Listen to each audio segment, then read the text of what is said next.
Hello everyone. Before we dive in, don't forget to like and subscribe, and drop a comment telling me where you're watching from and what time it is for you. It really helps YouTube show you more stories like this one.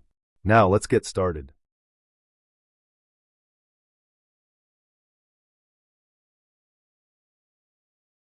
I was admitted just before midnight, the smell of gasoline still in my hair, and the grit of windshield glass ground into my palms no matter how many times they wiped them down. Phoenix nights are quiet in a way that feels artificial, like the heat presses everything flat after dark. The ER lights were too bright, and every surface reflected them. I remember the ceiling tiles more clearly than the faces around me. They rolled me through double doors, past a desk with a flickering monitor, and into a short hallway that felt older than the rest of the building. Room 312 was at the end, next to a fire extinguisher cabinet that looked newer than the wall behind it. The room smelled like disinfectant and something stale underneath, like a closed room that had not been opened enough. The bed rails were cold.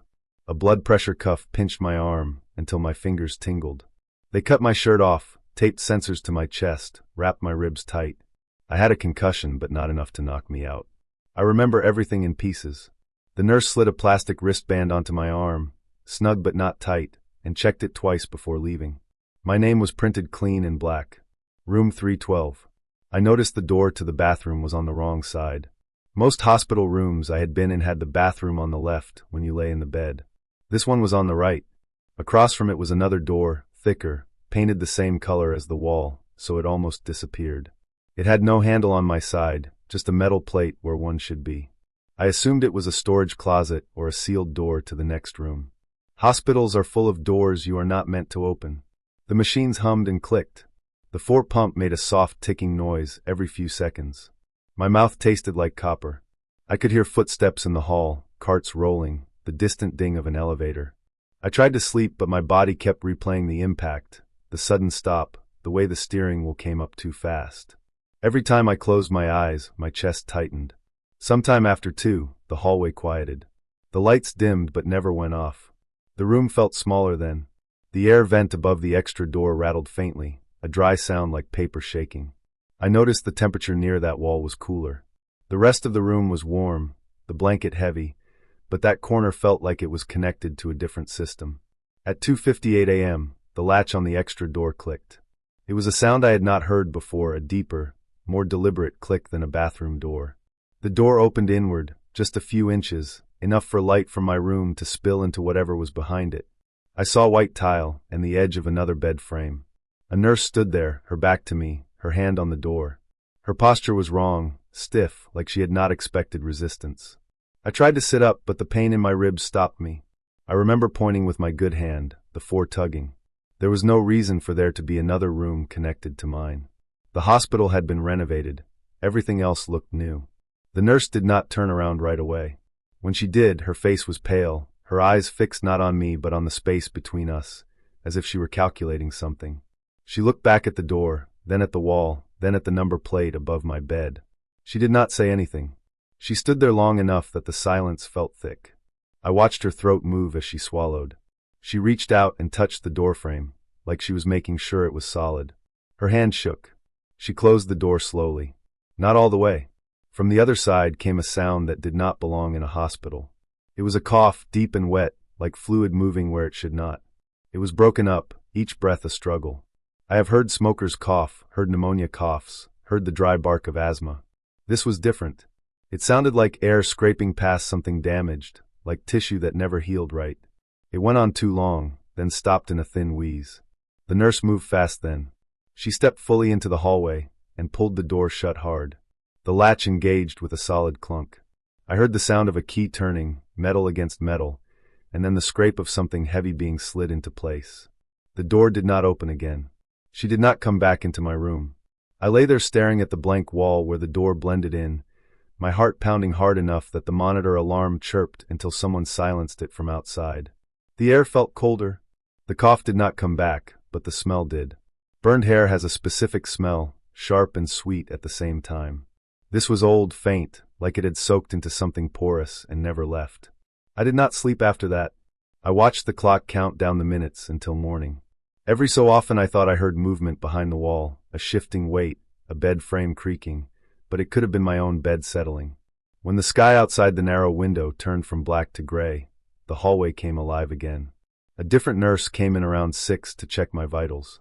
She did not look at the extra door. She adjusted my 4, wrote something on a clipboard, and left. Breakfast came untouched.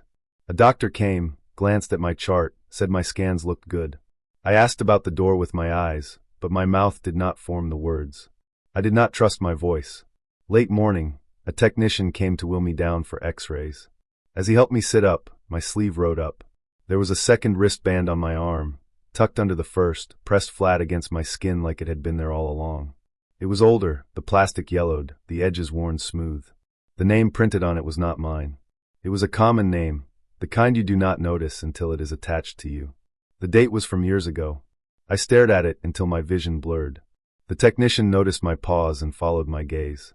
He frowned, slid the band off my arm without comment, and put it in his pocket. He did not ask where it came from. He did not look surprised. He wheeled me out, past the fire extinguisher cabinet, down the hall that suddenly seemed much longer. On the way back, I caught a glimpse of a plaque on the wall I had not seen before, half hidden by a plant. It listed a fire, the year, a brief line about renovations and safety upgrades. No mention of casualties. No mention of rooms sealed off or repurposed. They discharged me that afternoon. The sun was blinding after the dimness inside. In the parking lot, the heat hit me like a wall. I sat in my car for a long time before starting it, my hands shaking. Weeks later, when the bruises faded and my ribs stopped aching, I looked up what I could. There had been a fire in that wing in 2004, electrical contained quickly. Officially, no patients died. Unofficially, there were rumors of an overflow area used during renovations, rooms that did not meet code but were used anyway. Records lost, names misfiled. I still have a faint mark on my wrist where the old band pressed into my skin, a pale line that does not tan. Sometimes at night, when my apartment is quiet and the air conditioner rattles, I think about that cough. Not as something supernatural, but as the sound of a body that survived something it should not have, kept alive and hidden, because admitting it would have meant admitting failure. I think about how easily my name could have been swapped, how a second band could appear without anyone noticing until it mattered. The ending is not a mystery to me. Someone in that room died long after the fire, out of sight, out of record. For a few hours, the hospital almost let me take his place on paper. That door is still there, painted over, locked, waiting for the next overflow.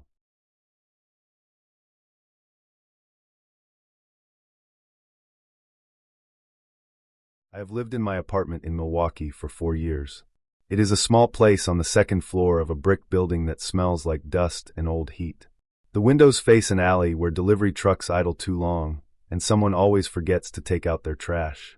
I know every sound in that place. I know when the pipes knock because the guy downstairs is showering. I know when the wind pushes against the loose screen in the kitchen window. I know how the floor creaks outside my bedroom door because I step on the same board every morning. That is why the key did not make sense. I woke up before my alarm, which almost never happens. The room was gray with early light, the kind that comes before the sun really commits. My phone was face down on the nightstand, still dark. Next to it was a key. Not my apartment key. Not the mailbox key. It was heavier, older, with a dull brass color and a simple cut. It lay on the wood like it had always been there.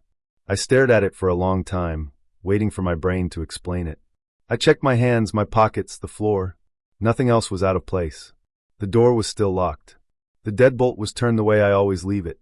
I picked up the key and felt its weight, the worn edges, the small scratch near the head. Across from my bedroom is a door I never use. It has always been there. I assumed it was a shallow closet or a sealed-off space for pipes. The landlord told me it was nothing I needed. I never questioned it because the door was always locked and the apartment worked fine without it. I stood in the hall holding the key, my bare feet cold on the floor, the air stale with last night's heat. The hallway light flickered the way it always does before it settles. The door across from my bedroom was the same off-white as the walls, with a simple knob. I had looked at it 1,000 times without really seeing it. The key fit. There was no resistance. The lock turned smoothly, like it had been used recently. I paused with my hand on the knob, listening. The building was quiet. No footsteps, no voices, just the low hum of the city outside.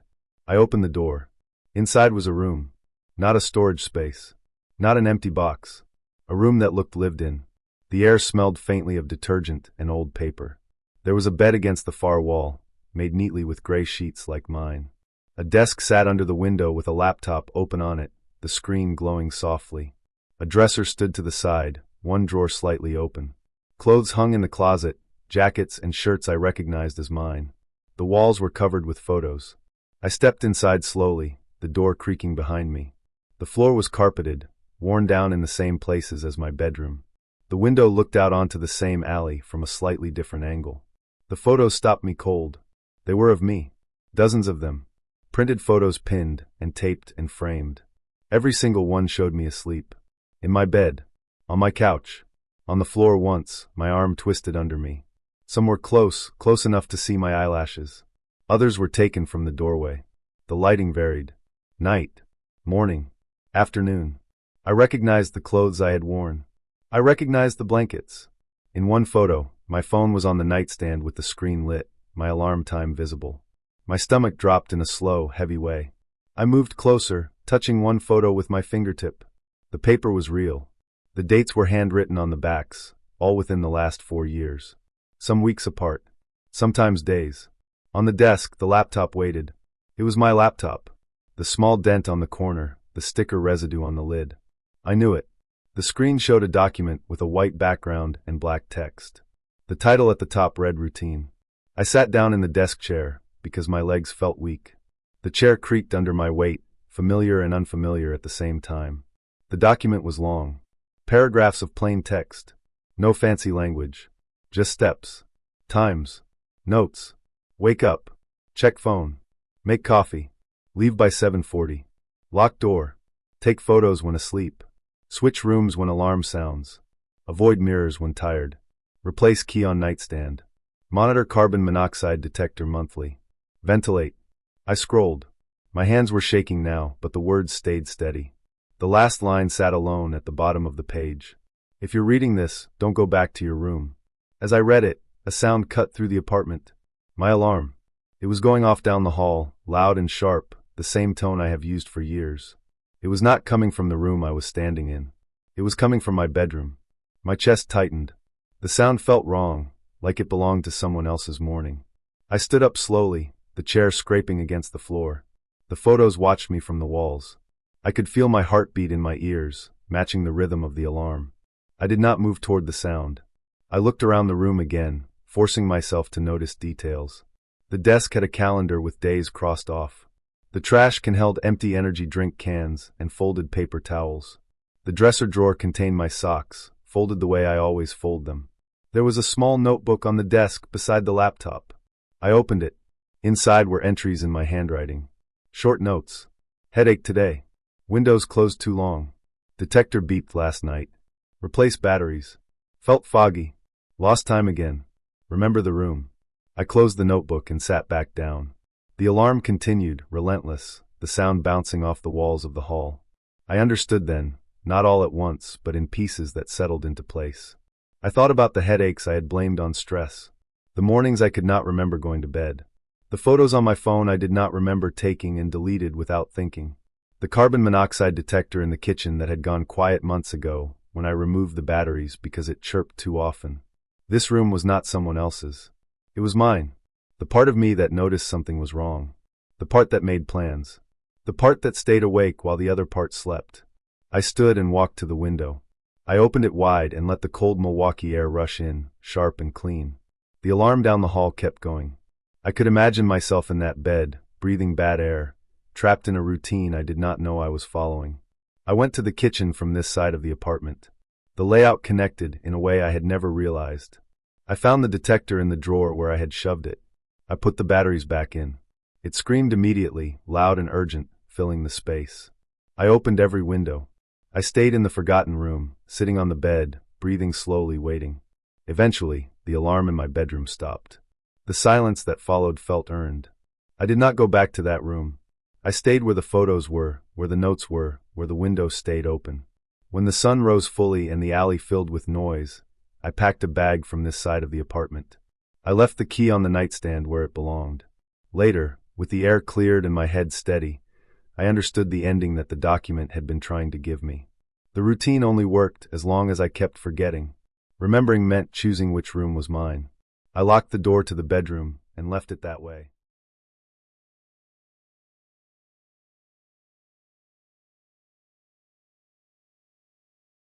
The storm came in hard and fast, the kind that turns rain into a solid sheet and makes the windows bow inward. March 2021 had already been wet, the ground still half frozen underneath, so when the rain had nowhere to go, it went down. By morning, the basement smelled like a riverbank. Cold, muddy, metallic. I went down there in rubber boots, stepping into water that reached my ankles, then my calves, the surface broken by floating scraps of cardboard and an old paint can tipped on its side. I had lived in the house for 7 years. It was an ordinary place, built in the late 1950s, cinderblock foundation, low ceiling in the basement, exposed joists, nothing unusual. I knew every creak it made at night, every place the heat clicked on. I had never seen it flood like that. The water had buckled the laminate floor I'd put down myself. The boards curled upward like dried leaves. I started pulling them up, annoyed more than worried, stacking the warped pieces against the wall. Underneath was older wood, rough planks laid side by side, darkened by decades of moisture. As I pried at one with a crowbar, it lifted easier than it should have. The board came up clean, revealing not dirt or concrete, but a thin metal edge. I cleared more boards away. There was a door set into the floor. Not a hatch like you'd expect for a cellar, but a real door, rectangular, with a recessed handle.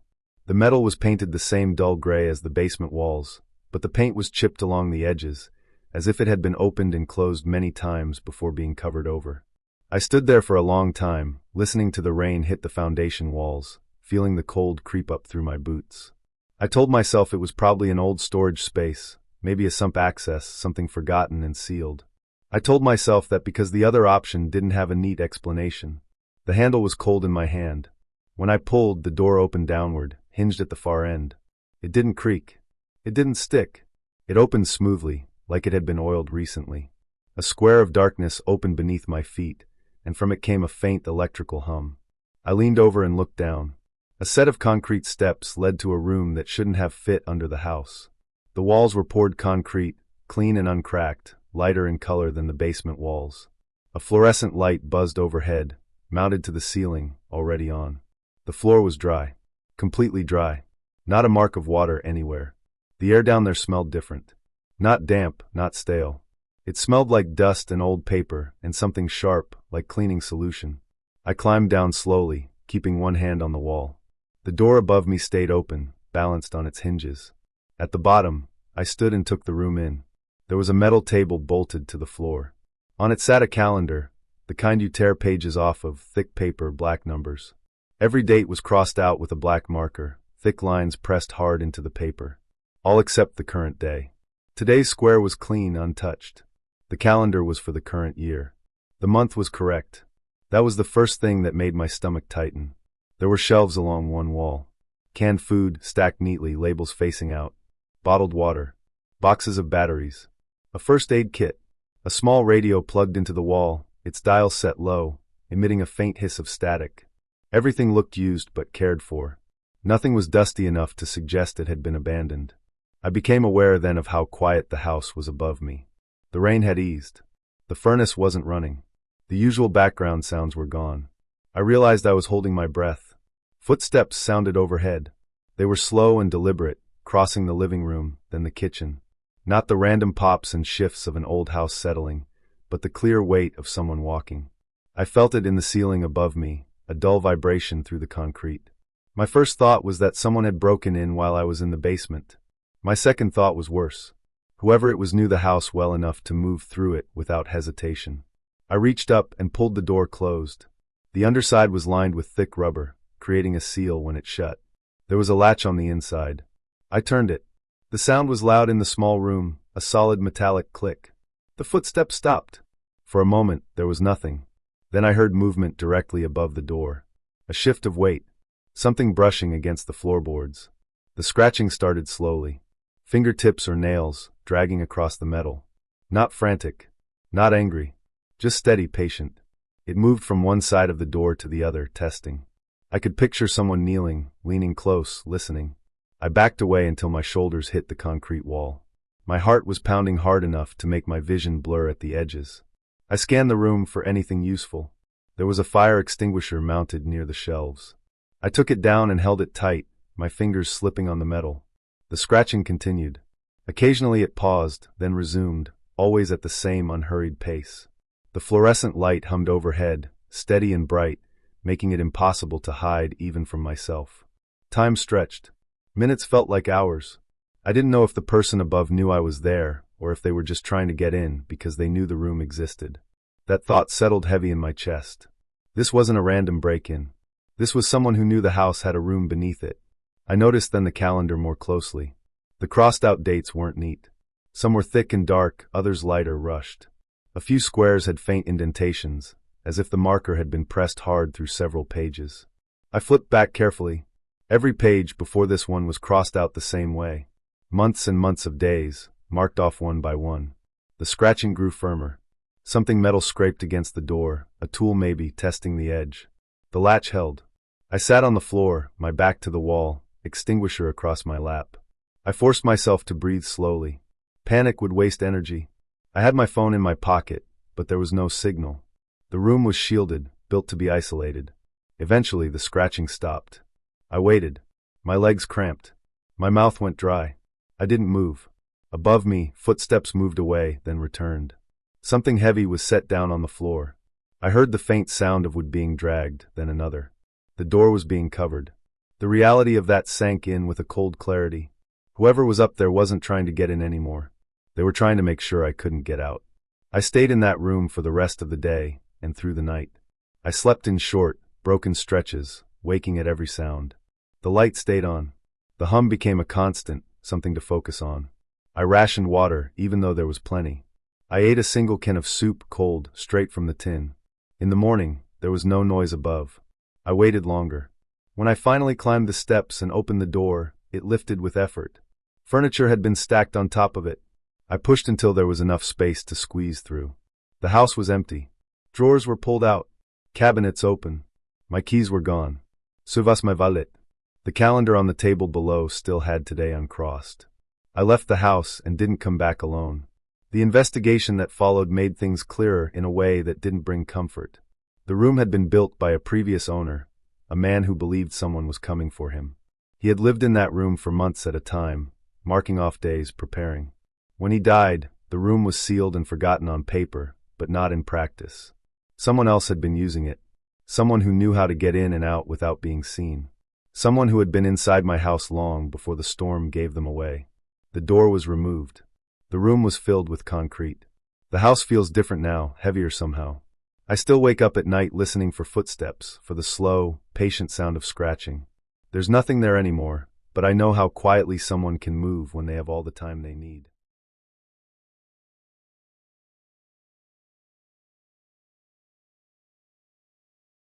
I rented the place because it was close to the conference center and cheap by Santa Fe standards.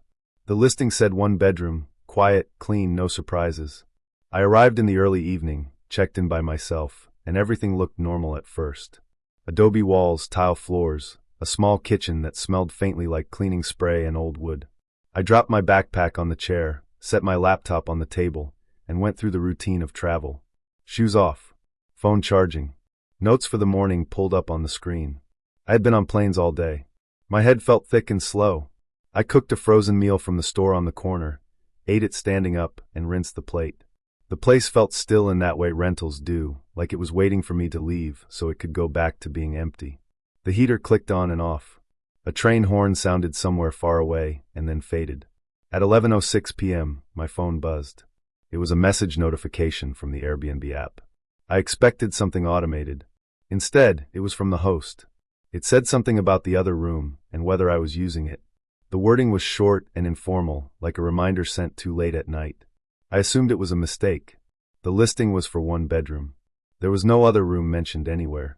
I opened the app, looked through the photos again. Same images I remembered. Bedroom, kitchen, bathroom, living area. No mention of anything extra.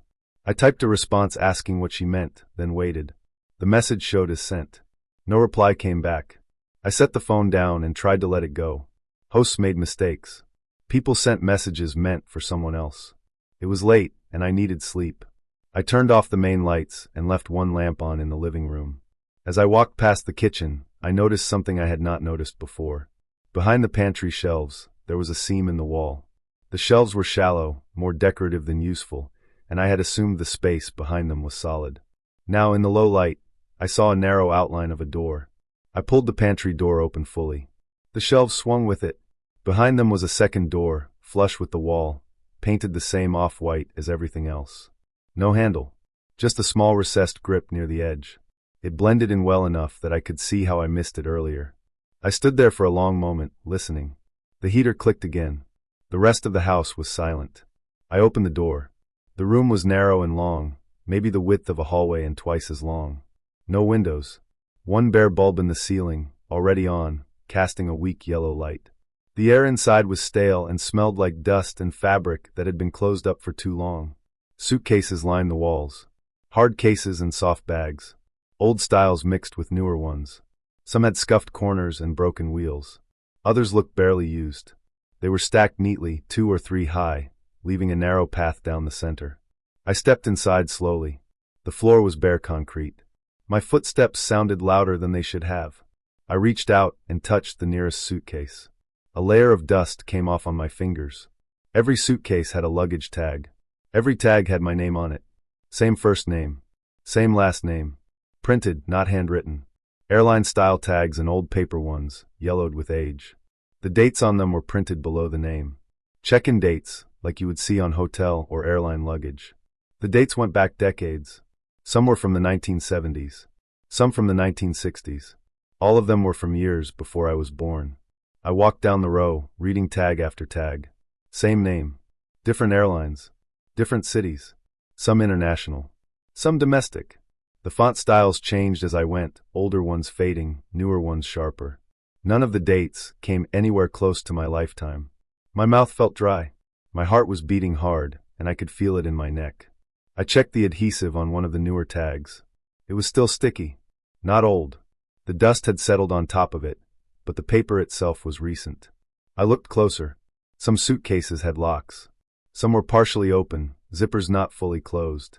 I did not open any of them. I did not want to. I already knew I would not like what I found. I backed out of the room and closed the door. I pushed the pantry shelves back into place.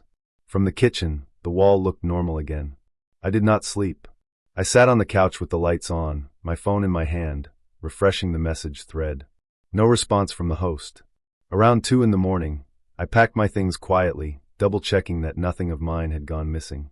I left before sunrise and drove to a hotel near the airport. The next morning, I contacted Airbnb support. I described the hidden room and the luggage. I did not speculate. I stuck to what I had seen. They escalated the case. I also contacted the local non-emergency police line and filed a report. An officer met me later that day to take a statement. 2 days after that, I got a call back. The house was under investigation. The host account had been suspended. The officer explained what they believed was happening. The room was used for staging. The host had access to booking information and guest names. She printed luggage tags with the current guest's name and attached them to old suitcases she collected from thrift stores and estate sales. The dates were pulled from a default template in an outdated system she used, which started in the mid-1900s. She never bothered to change them. The goal was control. Guests who noticed the room were meant to feel watched, documented, replaceable. The implication was that people had come and gone for decades under the same name, that resistance was pointless, that complaints would go nowhere. It was psychological pressure meant to keep people quiet about other issues in the house, including illegal short-term rental practices and storage of property taken from tenants who had been evicted elsewhere. The officer told me the suitcases were empty. Just props. That part did not make me feel better. I was sent copies of the report weeks later. The house was shut down. The host disappeared from the platform. No charges stuck beyond fines and violations. It was treated as a property crime and a harassment tactic, not something more serious. I still think about how close I came to never seeing that room. How easy it would have been to ignore the message, to sleep through the night, to leave in the morning without knowing. I think about how many people probably did exactly that. When I travel now, I check every wall, every door. I read listings more carefully. I do not assume that what is shown is all there is. Some spaces are designed to hide things in plain sight, and sometimes the most frightening part is not what is inside them, but how deliberately they were made to be found.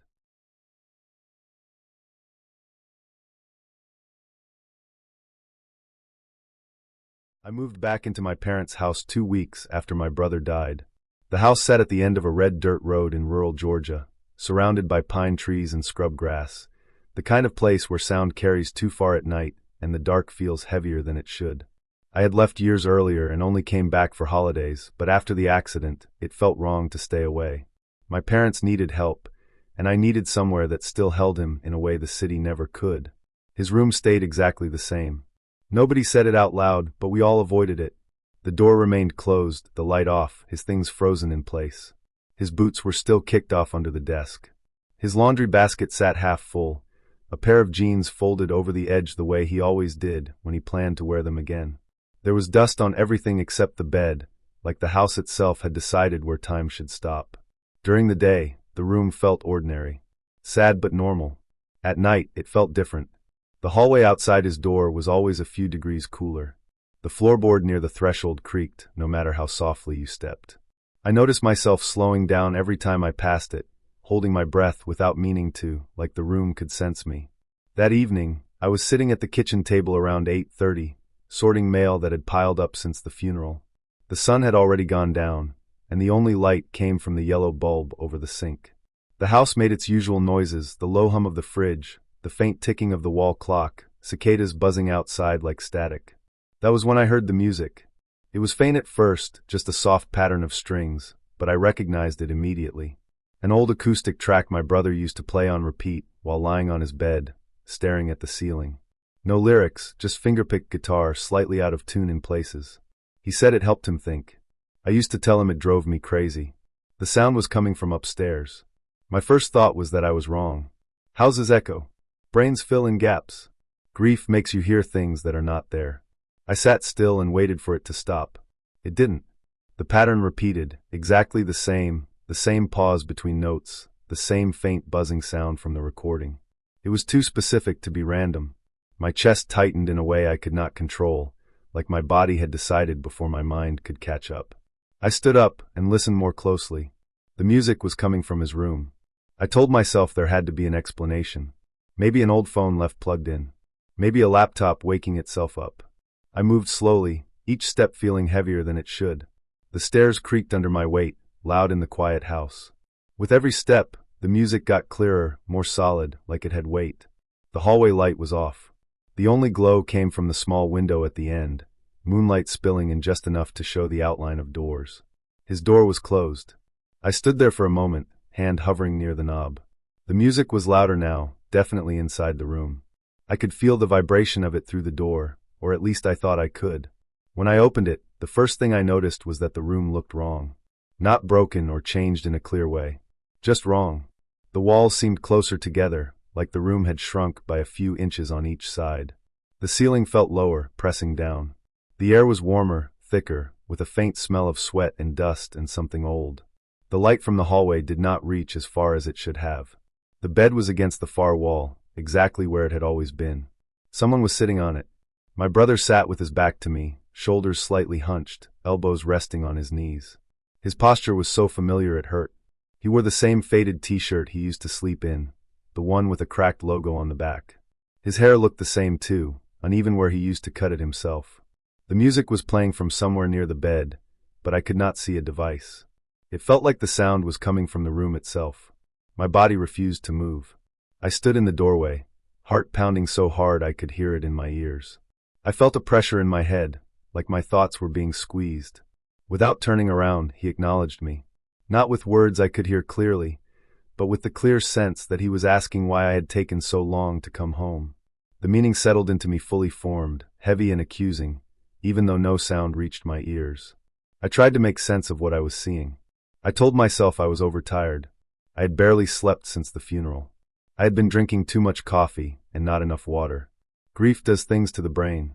It fills in shapes where there are none. The room felt like it was closing in further. The edges blurred slightly, like my eyes could not focus properly. I became aware of how small the doorway felt behind me, how far away the stairs suddenly seemed. Then I heard my name. It came from downstairs, clear and normal, my mother's voice cutting through the pressure in my head. She sounded tired and concerned, the way she had sounded every day since the accident. The sound grounded me in a way nothing else had. The room snapped back to normal. The walls were the right distance apart. The ceiling lifted. The air cooled. The bed was empty. The music stopped. I stood there, staring into an ordinary bedroom filled with ordinary objects. Posters on the wall. A dent in the carpet where his desk chair used to roll back and forth. No sign of anyone else. I went downstairs on shaking legs. My mother was in the living room, folding a blanket. She looked up when she saw me, confused, and asked why I was standing there like that. I did not tell her what I had seen. I did not trust my voice to sound real. Later that night, I checked every device in his room. There was no phone plugged in. His laptop was dead, the battery long gone. No speakers, no alarms, nothing that could have made the sound I heard. I even checked my own phone to make sure it had not played something by accident. It had not. The next morning, I noticed the bed. There was an indentation on the mattress, right where someone would have been sitting. Not deep, but clear enough to see when the light hit it at the right angle. The sheets were slightly wrinkled, pulled tight in a way they had not been the night before. I pressed my hand into the mattress. It was cold. I told myself it was old. The springs were worn. Memory foam holds shape longer than people think. I smoothed the sheets and walked away. The indentation came back. It stayed there for days. No matter how much I smoothed the bed, no matter how long it went untouched, the dip remained. My parents did not notice it, or if they did not say anything. I did not bring it up. The music never played again. I never saw him again. The room stayed the right size every time I opened the door. But I stopped going in there at night. Eventually, I understood what had happened. My brain had filled the silence with something familiar. It had taken the shape of my brother, because that was the shape of my grief. The house had not changed. The room had not changed. I had. The indentation in the bed slowly faded as the days passed, and the mattress settled back into itself. When it finally disappeared, it did not feel like relief. It felt like something finishing. I still live in that house. His room is still untouched. Sometimes I stand in the hallway and listen to the quiet, waiting to hear something that will not come back. I know now that what I experienced was real in the only way that mattered. It was my mind trying to place him somewhere he could still exist. Knowing that does not make it easier. It just makes it clearer.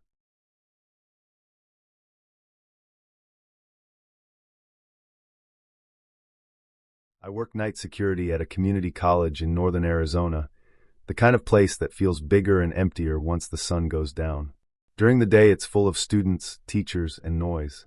At night it turns into a wide stretch of quiet buildings, yellow lights, and long shadows. My shift runs from midnight to 6 in the morning. By 4 a.m. my body is tired, but my head is sharp. That's the hour when mistakes happen, so I try to stay slow and careful. Building C is the oldest structure on campus. It was built in pieces over decades, with additions stacked onto old hallways and storage areas that were never meant to last this long. The walls are thick concrete. The floors are scuffed tile that never really looks clean.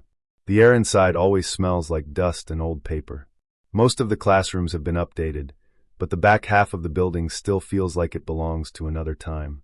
There is a storage room in Building C that doesn't show up on any maps. I only know about it because I found it during my first month on the job while checking door numbers that didn't line up. It sits at the end of a narrow service hallway behind a set of unmarked double doors. No sign, no room number, no key card reader. Just a plain metal door with a standard lock. When I asked my supervisor about it, he shrugged and said some rooms predate the digital plans and nobody bothers fixing the maps. He didn't know what was inside.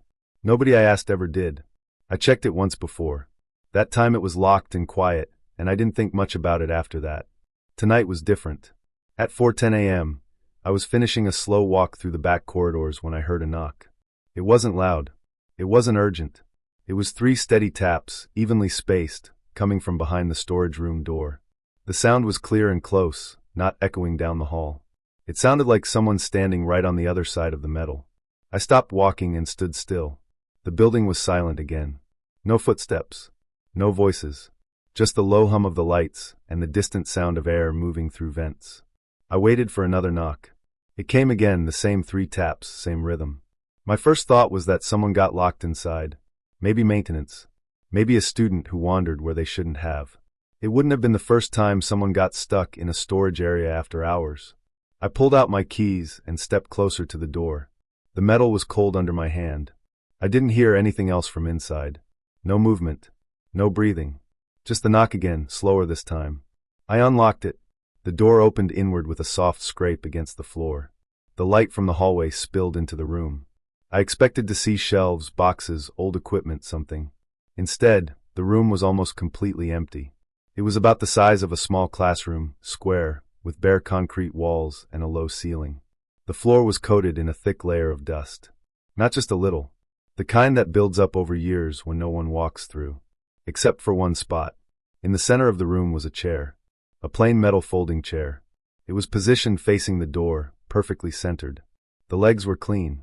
The dust around it was undisturbed, but the seat itself was wiped clear, like someone had been sitting there recently. I stood in the doorway and didn't step inside. I scanned the corners. There was nothing else in the room. No boxes. No tools. No footprints in the dust except my own at the threshold. The air inside felt stale, like it hadn't been opened in a long time, but the clean seat didn't match that feeling. My radio crackled on my shoulder. I hadn't touched it. The screen lit up. The system showed an outgoing signal. The indicator said I was requesting backup. I wasn't. I checked the buttons. None of them were pressed. I hadn't leaned against anything. I hadn't fallen or tripped. I was standing still, staring at an empty room and a chair that shouldn't have been clean. The radio stayed active for a few seconds and then went quiet. I felt a slow tightening in my chest. I've had equipment glitch before. Dead zones, feedback, static. This felt different. It felt precise, like a clean signal sent on purpose. I backed away from the doorway and reached to close the door. Before I touched it, the knocking started again. This time it didn't come from the room. It came from behind me. The sound was close. Too close. The same 3 taps, same rhythm, but now it was coming from somewhere down the hallway I had just walked through. The hallway that had been empty seconds earlier. I didn't turn right away. I stood frozen, listening. The knock repeated, slower now, like whoever was making it wanted to be sure I heard it. There were no footsteps. No shuffling. Just the knock. I turned. The hallway lights stretched out in both directions, casting long shadows along the walls. At the far end, near the service doors that lead to the loading area, a man stood partially in the light. He wasn't moving. He wasn't trying to hide. He was standing with one hand raised, knuckles close to the metal door beside him. He wore dark work clothes, the kind maintenance staff wear, but they were old and mismatched. His boots were worn down. His hair was greasy and unkempt. His face looked thin, tired, and alert. He was watching me closely.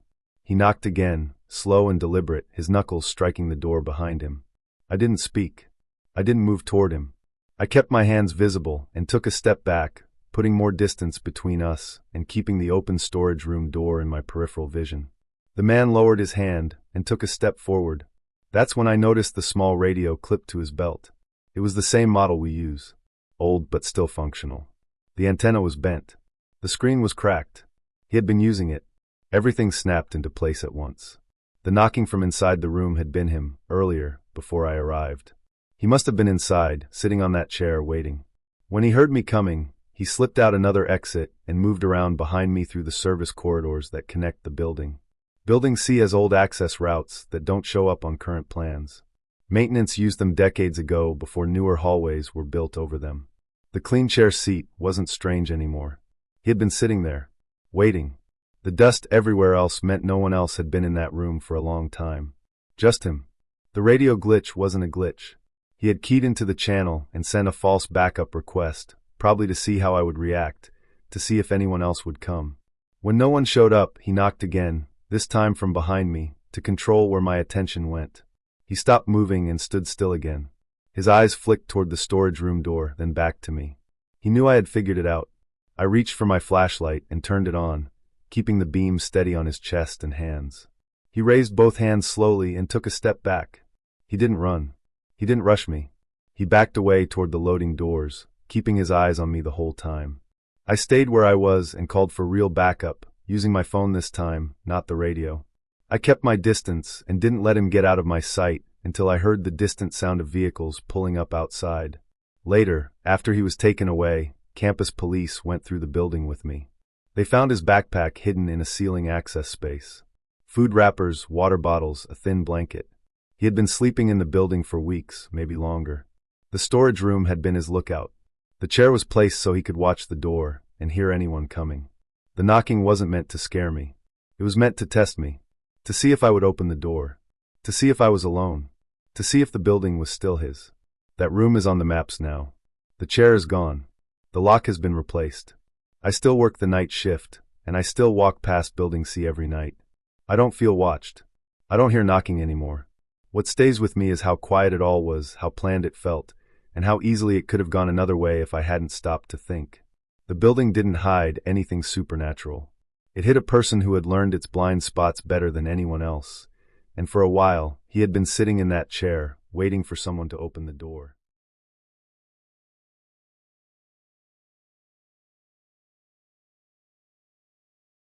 We moved into the duplex in Des Moines in late October, the kind of gray month where the days feel unfinished and the nights come too early. The divorce paperwork was still warm in my bag, and everything I owned smelled like cardboard and tape. The place was cheap, close to my work, and clean enough if you didn't look too hard. 2 floors, thin walls, a shared foundation with the other half of the building. The landlord said it had been renovated years ago. New paint, new carpet, new doors. The kind of new that hides old shapes underneath. My son ran down the hallway the first night and chose the smaller bedroom without hesitation. It sat at the very end, farthest from the living room, tucked away like a spare thought. I suggested the bigger room across from mine, but he shook his head and carried his box of clothes into the small one. The room smelled faintly of sawdust and something sour that the cleaner couldn't erase. The closet took up almost the entire back wall. It was deeper than it needed to be, framed unevenly, with a door that never quite sat flush. The first week passed quietly. School, unpacking, trying to learn the sounds of the place. Pipes ticking. The neighbor's footsteps through the shared wall. The heater coughing awake at night. My son started waking up tired around the second week. He dragged his feet in the mornings and fell asleep in the car on the way home. When I asked him why, he said he had been playing at night. He said it like it was obvious, like I should have known. I checked his room. The toys were where they always were. The small plastic dinosaurs lined along the windowsill. The books stacked in a careful pile by the bed. Nothing missing. Nothing broken. The carpet showed no new marks. The closet floor was bare except for a few coats hanging stiffly like they didn't belong to us yet. I thought maybe he was sleepwalking. Kids do that. The stress of the move, the divorce, a new school. I watched him closer. I kept his door open at night. I listened. At 3:42 a.m., I woke up because the house felt alert. Not loud. Not quiet. Alert. The heater was off. The neighbor's side was still. There was a sound in the hallway, thin and careful. It wasn't voices. It was more like instructions being passed through clenched teeth. A steady flow of low sound, paced, patient. My body reacted before my mind did. I sat up and counted my breaths. I walked to my son's room. The door was open. He was sitting upright on the bed, eyes open, back straight, feet flat on the floor. He was facing the closet. The closet door was open wider than it could physically swing. I had noticed before that it hit the wall at a certain point. Now it was past that point, bent slightly, the hinges strained. The sound was coming from inside. Not loud enough to hear words clearly, but close enough to feel directed. The air felt wrong in that room, like it had been breathed too many times. I stood there longer than I should have. My son did not move. His eyes did not blink. His chest rose and fell slowly, controlled. I closed the door and stood in the hallway until the sound stopped. When I went back in, he was lying down again. His eyes were closed. The closet door was shut. The pediatrician said night terrors. Lack of sleep. Adjustment issues. I nodded and wrote it down. I bought a simple lock from the hardware store and installed it on the closet door that afternoon. I put it high enough that my son couldn't reach it. I tested it twice. It held. That night I barely slept. I checked the hallway clock again and again. When I heard movement, it was always the house settling, or my own breathing in my ears. In the morning, the lock was on the outside of the closet door. It took me a moment to understand what I was seeing. The metal was cold. The screws were tight. The key hung from it, still. The door itself was closed. There were faint marks on the wood, shallow lines that hadn't been there before. I didn't take my son to school that day. I called in sick and started looking at the room differently. I pressed on the walls. I measured the closet depth against the layout of the house. It was deeper by nearly 2 feet than it should have been. I pulled the coats down and pushed on the back panel. It flexed. The paint cracked in a straight line near the corner. Behind the panel was a narrow space, unfinished, filled with insulation and dust. The smell came from there. Old sweat. Old food. I didn't climb in. I didn't need to. There were footprints in the dust, careful ones, turned sideways to fit. There were shallow grooves in the studs where hands had gripped over time. I called the landlord. I documented everything. I contacted the police.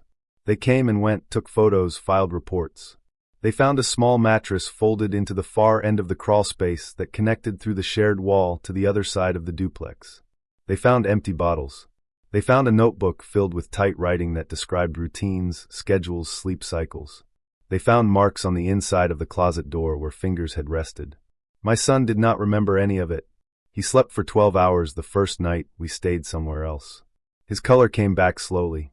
The dark circles faded. He stopped saying he was tired. The landlord was cited. The renovation permits had gaps. The shared crawl space was sealed improperly. Someone had been living there for a long time, moving when necessary, listening always. The lock had been turned from the inside of the room, through a gap in the frame that was hidden by paint and shadow. The door could open wider because the stop had been shaved down over time. We moved out within the week. I threw away the toys from that room. I kept the clock that always read 3:42 when I looked at it, even when it wasn't. I sleep lightly now. I count my breaths. I know the difference between a house settling and a person waiting.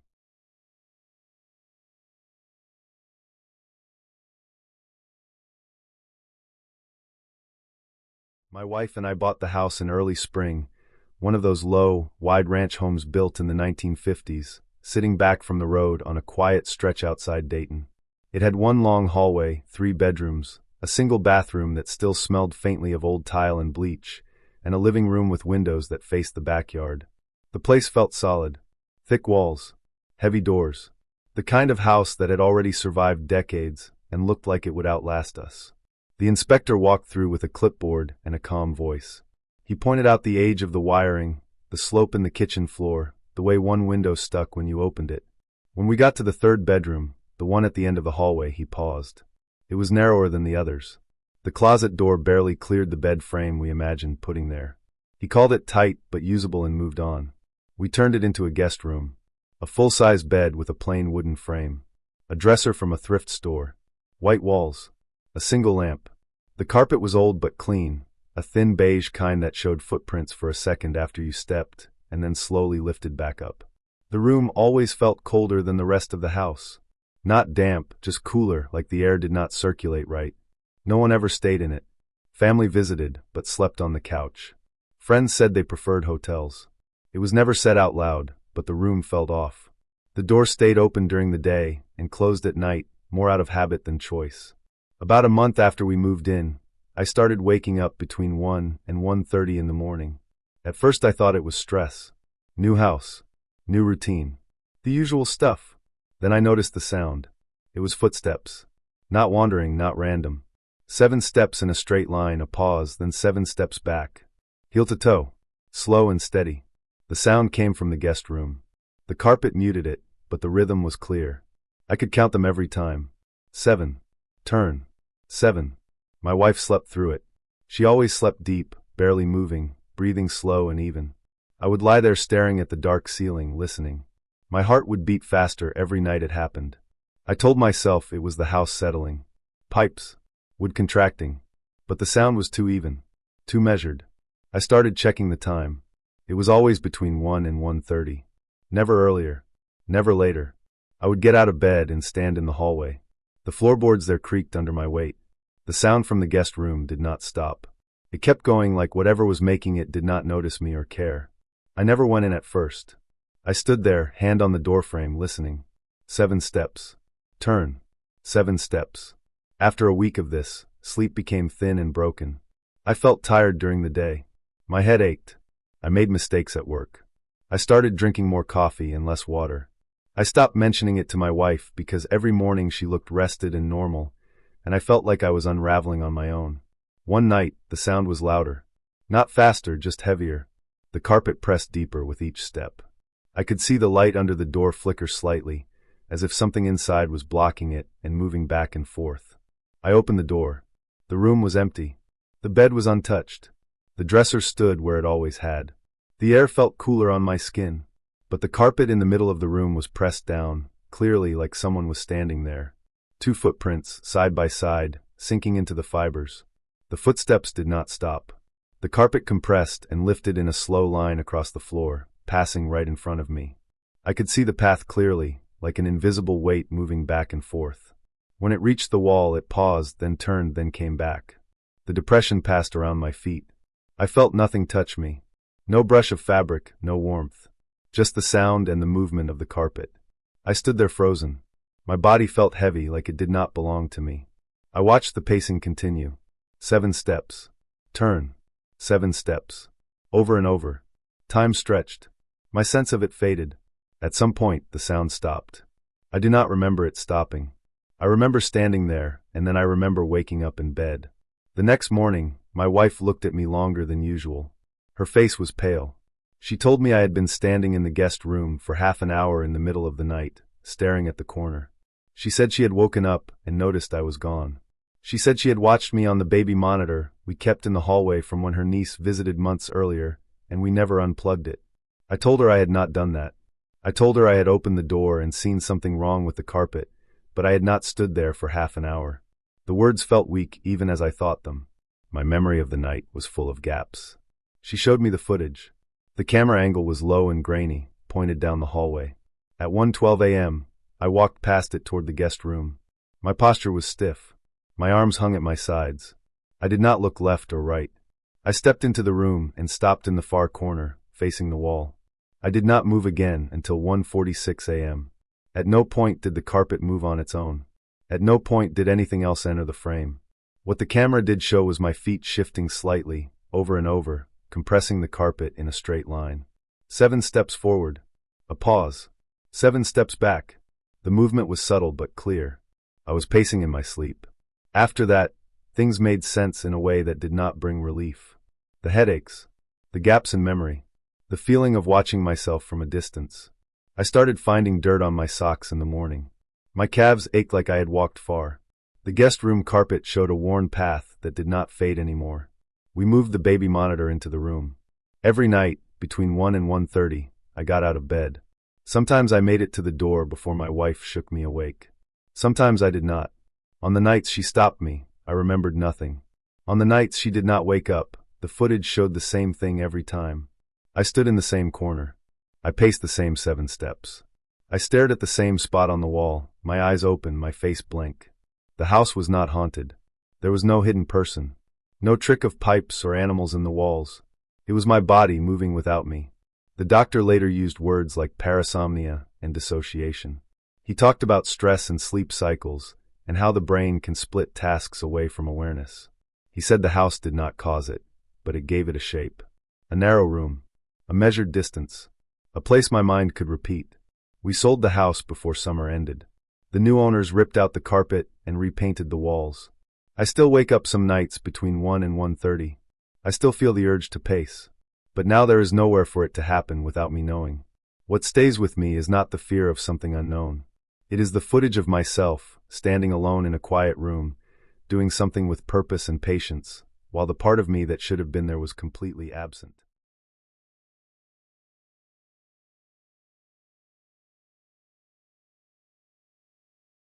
I moved into the apartment on October 3rd, 2019, because it was cheap, close to my job, and empty.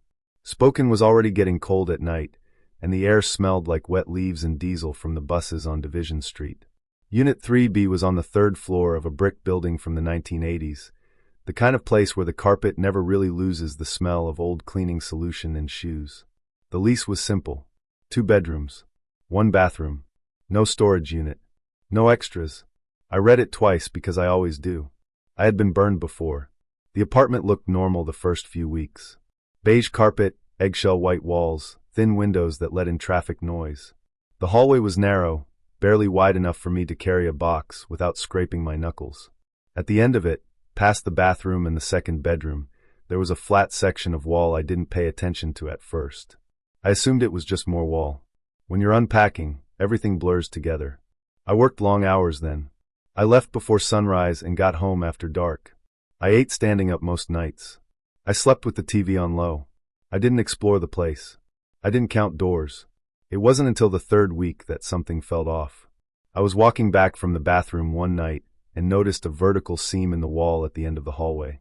It caught the light in a way the rest of the wall didn't. I stopped and looked at it longer. It wasn't a seam. It was a door. It was painted the same eggshell white as everything else. No knob. No hinges that I could see. Just a shallow groove, about the length of my hand, where a handle should have been. The paint around it was slightly thicker, like it had been repainted more than once. I stood there longer than I should have, telling myself it was probably a utility access or something that didn't concern me. I didn't touch it. I went to bed. A few nights later, I woke up at 2:17 a.m. I remember the time because I checked my phone right away. I always did when I woke up suddenly.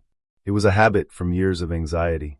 The apartment was quiet in that hollow way buildings get at night, when even the pipes stopped clicking. That was when I heard the breathing. It wasn't loud. It wasn't dramatic. It sounded like someone trying to breathe quietly and failing. Slow pulls of air, then longer releases. It was coming from the hallway. I lay there for a full minute, staring at the ceiling, telling myself it was the building settling, or air moving through vents. I didn't have central air.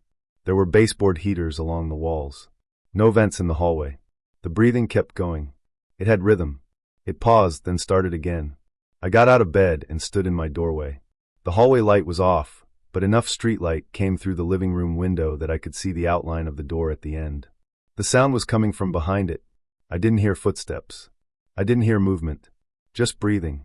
I stood there until my legs started to shake. Then I went back into my room and shut the door. I locked it, even though it was just a flimsy interior lock.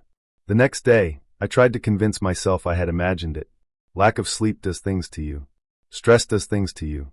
Still, I walked down the hallway in daylight and looked at the door again. Up close, the paint was chipped near the bottom, like it had been scuffed by shoes. I pressed my ear against it. I didn't hear anything. I asked the property manager about it later that week. The office smelled like burnt coffee and old paper. She laughed in a way that didn't reach her eyes and pulled up the original floor plan on her computer. I watched her screen reflect in her glasses. 2 bedrooms. 1 bath. No third room. No storage space. The hallway ended in a wall. I went home feeling embarrassed for even bringing it up. Still, that night, I didn't sleep much. I kept waking up and checking the time. At 2:17 a.m., the breathing came back. This time it sounded closer, like the person on the other side of the door was standing right against it. I could hear the faint scrape of fabric against the door, like someone shifting their weight. I didn't go into the hallway. I stayed in bed and recorded audio on my phone until the sound stopped. In the morning, the file was there. The waveform showed something, but when I played it back, there was only static. That was when I started paying attention to small things. Food going missing from my fridge. The bathroom mirror fogged when I hadn't used the shower. The hallway carpet looked more worn near the door, like someone stood there often. I checked my lease again. I measured the apartment. The dimensions didn't add up. There was about 6 feet unaccounted for at the end of the hallway. One night, after the breathing stopped, I slid my phone under the door. I did it slowly, lying flat on the carpet, my heart beating so hard I could hear it in my ears. I switched on the camera and hit record before pushing it through the gap. The video showed a narrow bedroom. No windows. Bare drywall. A twin mattress on the floor with a stained sheet. Empty water bottles lined up against the wall. At the foot of the mattress, someone was standing. I didn't see their face. The camera angle was low. I saw bare feet. Dirty. Toenails dark. The person didn't move, but I could tell they were looking down at the phone. I pulled it back so fast I scraped my knuckles. I didn't sleep at all that night. I sat on my bed with the lights on until morning. When I watched the video later, it glitched at exactly 2:17 a.m. The file cut out right after the feet came into view. I reported it. I packed a bag. I stayed with a friend across town. I came back during the day to move my things out. The hallway looked normal. The door was gone. The wall was seamless, smooth, freshly painted. There was no groove. No seam. No scuffed carpet. I checked my phone one last time before wiping it. The video file was still there, marked as corrupted, time-stamped at 2:17 a.m. I kept a copy backed up to a hard drive I still have. It won't open on any device. I moved out before the end of the month. The final inspection noted no damage. No extra rooms. No signs of forced entry. I drove past the building once months later. The windows of Unit 3B were dark. I still wake up sometimes at 2:17 a.m. I listen to my apartment now, counting doors, counting walls, making sure everything adds up. I don't sleep with my phone under the bed anymore. I keep it on the nightstand, face up, charging, where I can see the time change.